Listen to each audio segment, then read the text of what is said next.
Why is Davinci Resolve playing this video at this frame rate? It's barely doing something.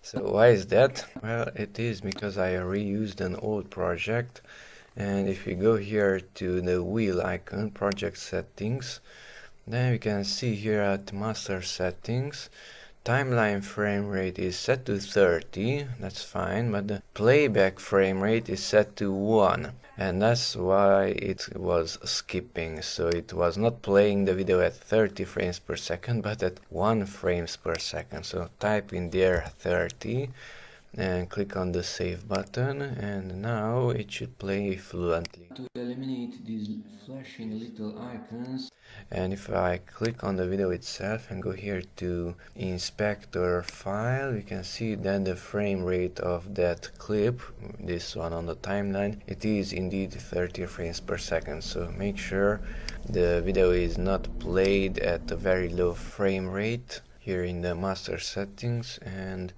that's it.